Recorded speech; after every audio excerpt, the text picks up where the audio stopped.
Deus seja louvado pela igreja dele reunida nesta noite. Muito boa noite, meus irmãos.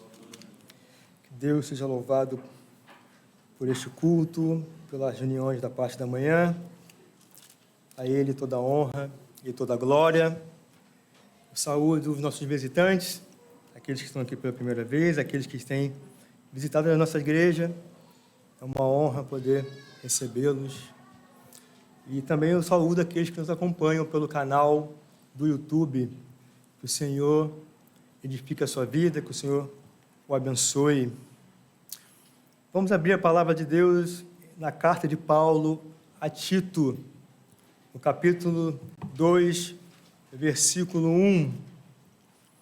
Carta do apóstolo Paulo a Tito, capítulo 2, versículo 1.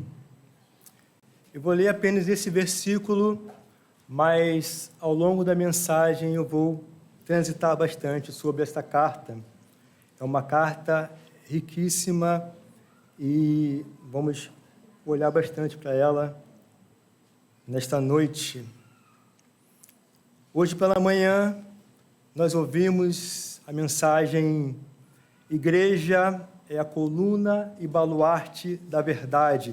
Em outra versão, igreja é a coluna e fundamento da verdade. Na verdade, essa é a versão principal que a gente lê.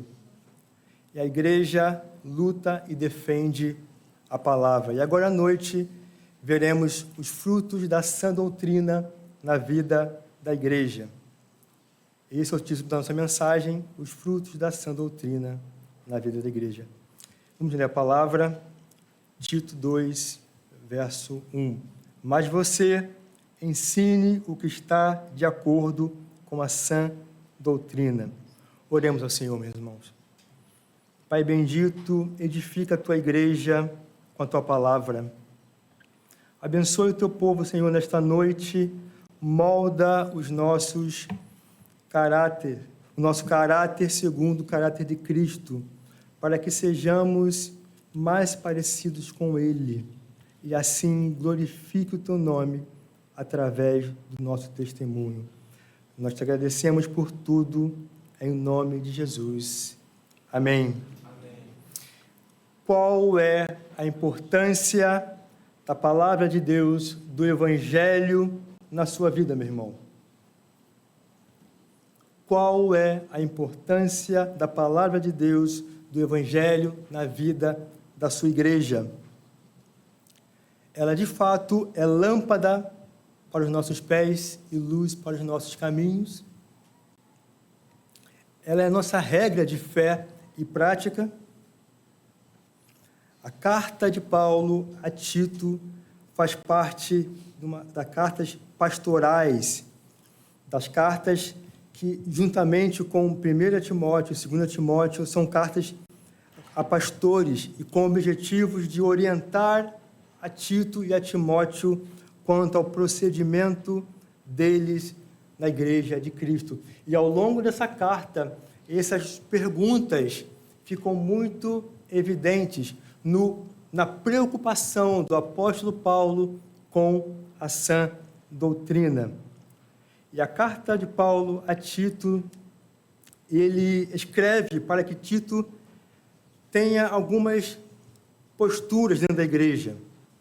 Ele escreve para que Tito organize as igrejas da cidade de Creta, da ilha de Creta, constituindo presbíteros bem qualificados e irrepreensíveis. Paulo escreve a Tito para que ele confronte, repreenda os falsos mestres. Paulo escreve para que ele dê instruções acerca de uma vida, de uma conduta adequada conforme a sã doutrina. E também para que ele evite discussões insensatas com falsos mestres. E o terceiro ponto fica muito evidente. O ensino correto das Escrituras produz uma conduta adequada conforme a sã doutrina. Depois dessa breve introdução, Vamos ao primeiro ponto da mensagem: a importância do ensino da sã doutrina. A palavra de Deus, meus irmãos, ela é salvação para o não crente e edificação para o crente. Romanos capítulo 10, verso 17 diz que a fé vem pelo ouvir a palavra e a palavra de Cristo. Pecadores não se converterão ouvindo uma mensagem motivacional. É preciso que Cristo seja pregado, as boas novas sejam anunciadas. É por isso que pedimos a Deus em oração por púlpitos fiéis no Brasil.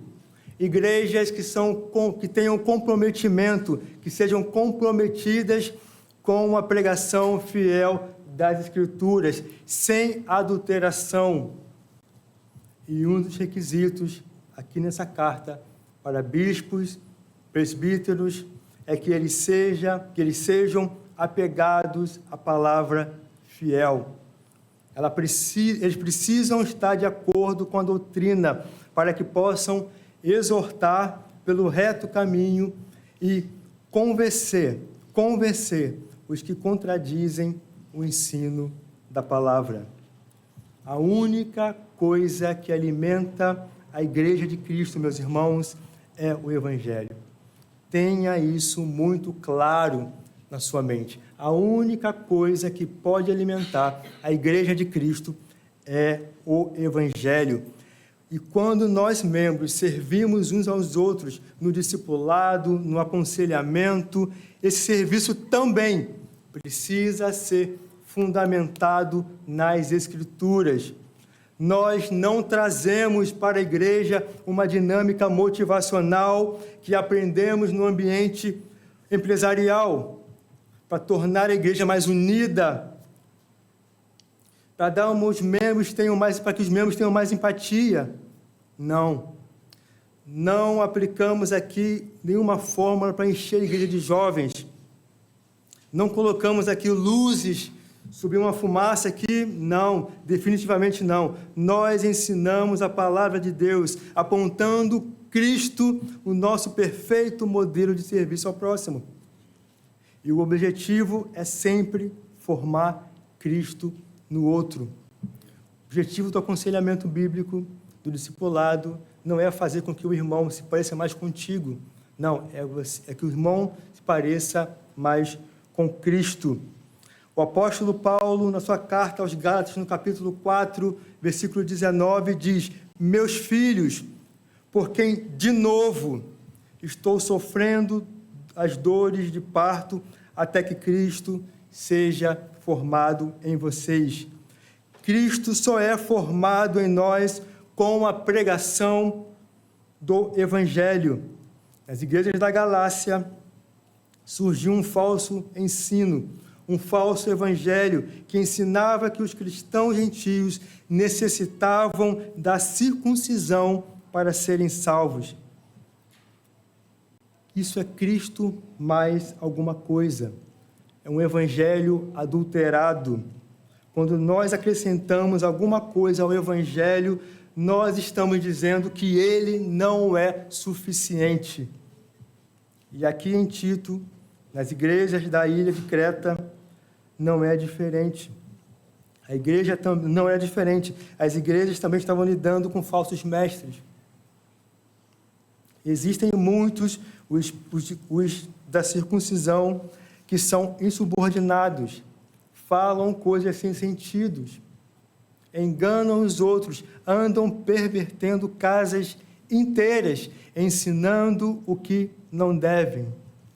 E no versículo 13 de Tito 1, mostra a importância da sã doutrina na vida da igreja. Repreenda-os severamente para que sejam sadios na fé. Para que sejam sadios na fé. Não sejamos ingênuos. O falso ensino perverte, não produz crentes maduros. É por isso que uma igreja saudável tem disciplina. para que seus membros sejam sadios na fé, para que sejam crentes maduros e glorifiquem a Deus com o seu testemunho. E aqui, irmãos, faço a primeira aplicação da mensagem. Você ama a palavra, você tem apreço pela palavra de Deus, então zele pela palavra de Deus em sua igreja, meu irmão. Deus deu à igreja pastores que são mestres, conforme Efésios capítulo 4, Efésios capítulo 4, para o aperfeiçoamento dos santos e a edificação do corpo de Cristo. E aqui na igreja nós temos um governo congregacional liderado por presbíteros. Só que o dever de zelar pela doutrina da igreja, pelo ensino fiel das Escrituras, não está somente, eu digo somente com os pastores.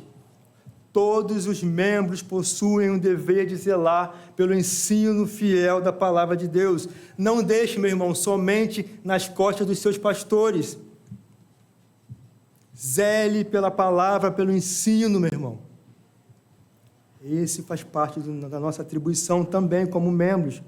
Na prática, isso significa ler mais as Escrituras. Na prática, isso significa ler mais a Bíblia, passar mais tempo com Deus, conhecendo a palavra do Deus que nos salvou. Salmo 119. Perdão, meu irmão. Salmo 119, verso 97 diz: quanto amo a tua lei, é a minha meditação todo o dia. Se você não ama a palavra, meu irmão, você não vai lutar por ela. Você não vai defendê-la como nós vimos hoje pela manhã. Ah, meu irmão, eu amo a palavra, mas eu não tenho tempo para lê-la. Eu tenho uma vida muito corrida. E aqui nós precisamos entender uma coisa muito importante. O que nos impede de ler a Bíblia é o nosso pecado.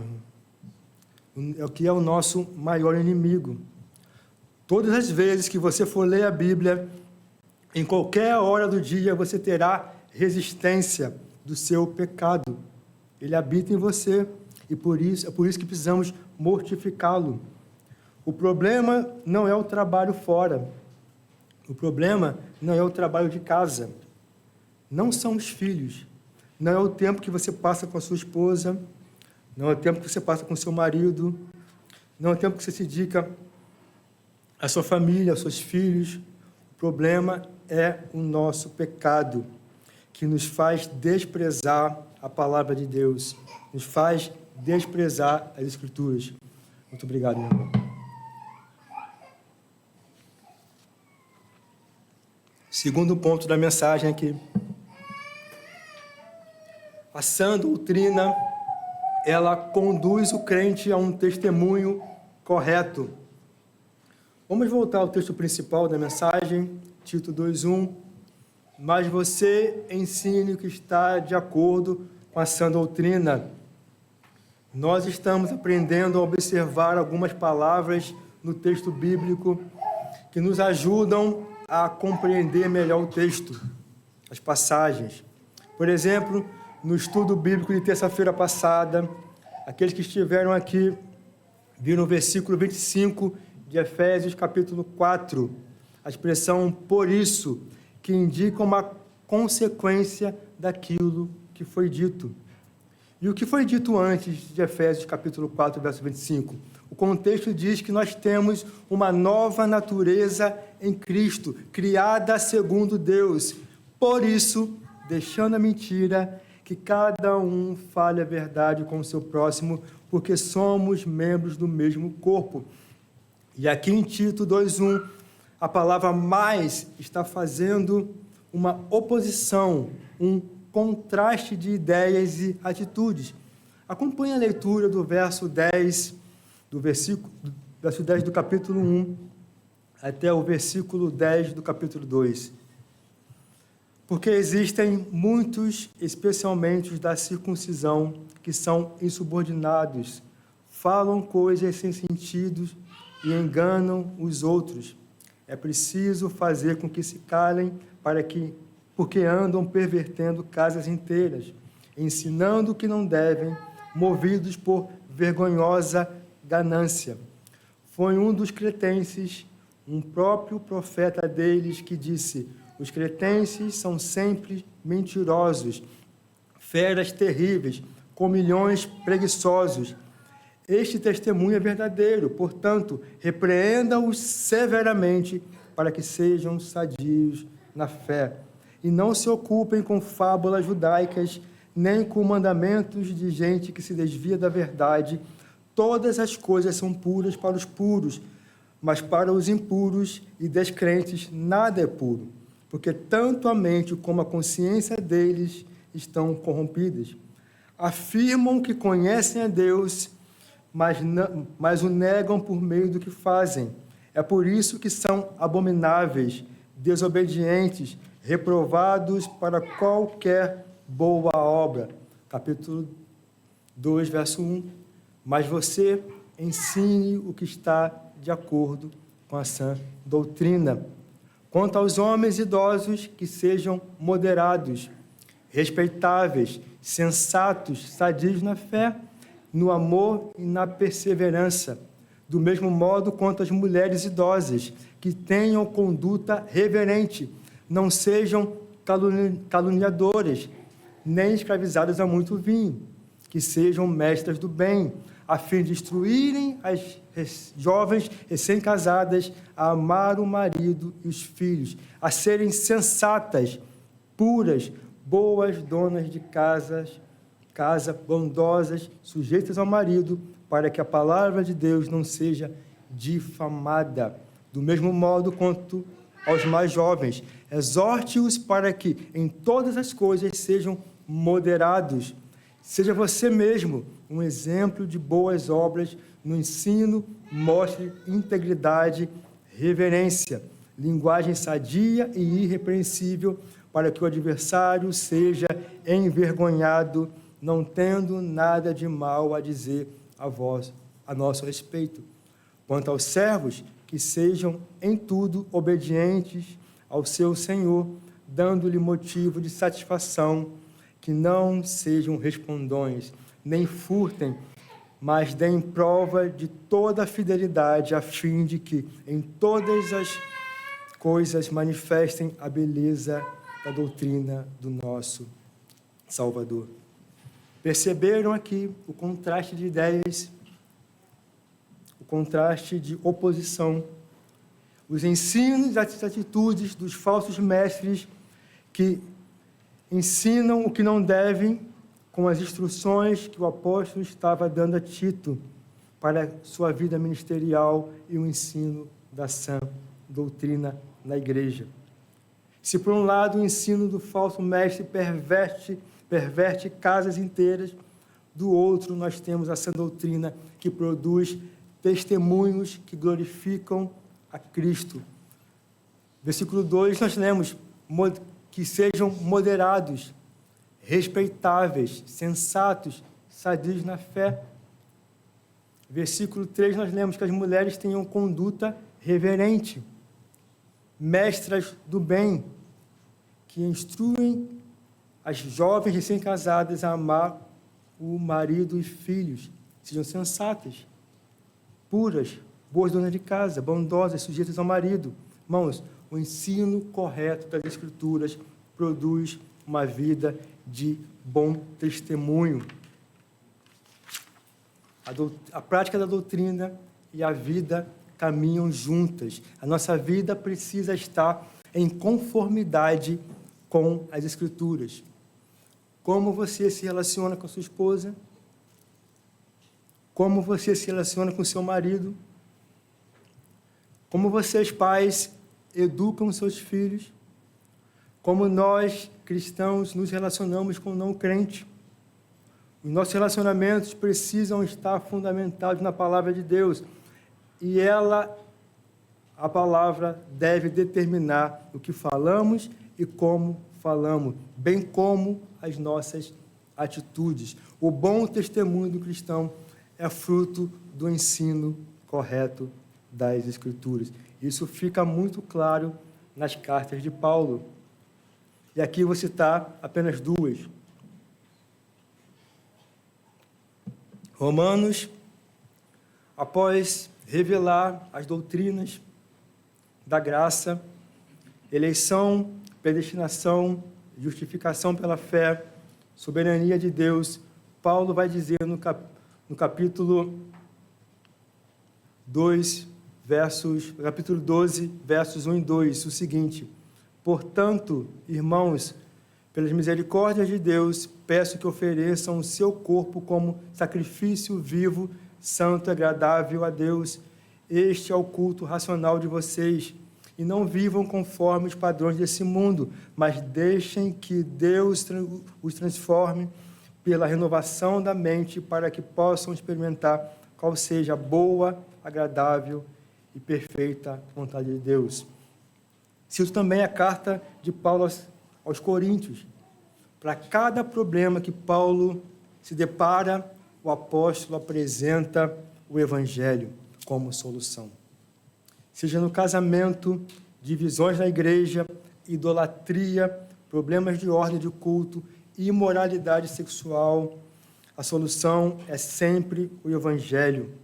Uma das nossas dificuldades, meus irmãos, é que quando nós vamos resolver alguma coisa, algum problema que se apresenta diante de nós, não temos uma cosmovisão informada pela palavra. E muitas vezes nós olhamos para situações apenas com base no senso comum. Não buscamos direção do Evangelho, nem sequer colocamos diante de Deus em oração. E por vezes nós reagimos e respondemos prontamente com o nosso pecado. Não usamos a bendita palavra de Deus. Gostamos de ouvir as pregações da igreja. E, de fato, isso prova que você é crente, que nós fomos salvos em Jesus Cristo. Só que precisamos avançar para a prática do Evangelho. Sim, nós encontraremos resistência com o nosso pecado, como vimos no ponto 1. Ele é o nosso inimigo, mas Cristo nos salvou e nos libertou do domínio do pecado para que fôssemos servos da justiça. Uma aplicação para esse ponto: não lute com a palavra de Deus. Pelo contrário, se renda a ela, meu irmão. No verso 11 e 12 de Tito 2, Paulo diz: porque a graça de Deus se manifestou trazendo salvação a todos. Ela nos educa para que, renegadas a impiedade e as paixões mundanas, vivamos neste mundo de forma sensata, justa e piedosa. Nós estávamos mortos em delitos e pecados. Deus escolheu intencionalmente salvar alguns dentre os pecadores. O Filho se ofereceu para dar a sua vida por aqueles que o Pai quis salvar. O Espírito Santo aplicou ao eleito de Deus o chamado do Pai e a obra expiatória do Filho, dando ao pecador a capacidade de responder ao Evangelho, meu irmão. Que obra maravilhosa do nosso Deus Trino. Nós aprendemos isso na série de mensagens sobre as 5 palavras de graça. O Pai escolhe, o Filho executa a expiação, pagando o preço pelos nossos pecados na cruz, e o Espírito Santo aplica a obra do Pai e do Filho no coração do eleito. A mesma graça, e essa mesma graça que nos salvou também nos educa para que mortifiquemos o nosso pecado. William Hendrickson, no comentário sobre essa carta, diz que o verbo usado aqui no original é o mesmo, que tem o mesmo teor que o substantivo pedagogo, Um pedagogo é alguém que conduz uma criança passo a passo, assim também a graça de Deus amorosamente nos conduz e nos guia. A conduta que nós lemos nos versos 2 a 10 de Tito 2 é fruto da graça de Deus agindo no processo de santificação. Só que precisamos nos lembrar de algo importante aqui. Algo que nós já recebemos aqui no ensino da igreja. Na salvação, irmãos, Deus trabalha, somente Deus trabalha. Agora, na santificação, Deus trabalha e você trabalha, meu irmão. Nós trabalhamos quando aproveitamos os meios de graça, aproveitamos da leitura bíblica, da oração, dos cultos e da comunhão com os irmãos. Tudo isso Deus nos concedeu, nos deu gratuitamente. Deus colocou diante de nós. Só temos que fazer uma coisa, é se render diante da palavra de Deus. E no verso 14 diz que Ele deu, Jesus se entregou, Ele deu a si mesmo por nós, a fim de nos remir de toda a iniquidade e nos purificar para si mesmo um povo exclusivamente seu, dedicado à prática de boas obras. O pastor Jonatas leu esse versículo hoje pela manhã. Nós somos um povo exclusivamente de Deus, comprados pelo precioso sangue do Cordeiro. Em João, capítulo 10, verso 18, diz: ninguém tira a minha vida, pelo contrário, eu espontaneamente a dou. Ele fez isso por nós, pecadores, uma morte substitutiva. Ele fez com que pecadores fossem perdoados, aceitos diante de Deus, não pelos seus próprios méritos, mas pelos méritos de Cristo. A morte de Cristo, meu irmão, nos remiu de toda iniquidade para toda boa obra. Nós estamos numa peregrinação e aqui não é o ponto final. Nós estamos caminhando para uma pátria celestial, a Jerusalém celestial, novos céus e nova terra, onde habita a justiça. E lá não haverá mais choro, não haverá mais dor. E aquele que fez a promessa, meu irmão, é fiel. A glória do nosso Deus vai se manifestar. O nosso Salvador Jesus Cristo vai se manifestar a todos os homens. E eu sempre fico imaginando aquele grande dia. Alguns vão dizer: espera aí, não foi esse aí que nós crucificamos, que nós soltamos Barrabás e colocamos esse aí no madeiro? Outros vão dizer: sim, esse aí, foi ele que pagou o preço pelos meus pecados. Ele pagou o preço da minha dívida na cruz do Calvário. Ele pagou a minha dívida com Deus, dívida que eu não tinha como pagar, que eu não tinha condições de pagar, que eu nem desejava pagar. Esses somos nós, a Igreja de Cristo. Enquanto aguardamos esse dia, vivamos neste mundo, nessa realidade, de forma sensata, justa e piedosamente, como lemos no versículo 12. Porque Deus nos predestinou para sermos conforme a imagem de seu Filho, Jesus. E é por isso que nós temos Jesus como nosso modelo. Será que a cada dia que passa, nós somos mais parecidos com Cristo? Nós servimos uns aos outros como Cristo se entregou por nós, pecadores? E aqui eu quero caminhar para encerrar essa mensagem, dizendo: meu irmão, não ignore os meios de graça que Deus nos deu. Esteja presente nos cultos. participe da escola bíblica, tenha comunhão com seus irmãos, valorize o ensino da sã doutrina que temos recebido nesta igreja. Isso é graça de Deus. É graça também ter pastores que pregam o evangelho corretamente. Ore pela sua igreja, meu irmão, para que o ensino permaneça fiel às Escrituras. Ore para que esse púlpito continue sendo fiel à palavra de Deus. Ore para que Deus continue dando à igreja mais pastores que são mestres irrepreensíveis, apegados à palavra fiel, conforme a sã doutrina. E que tudo isso seja feito para a glória e louvor do nosso Senhor e Salvador, Jesus Cristo. Vamos orar nesse momento, meu irmão? Cubra a sua cabeça.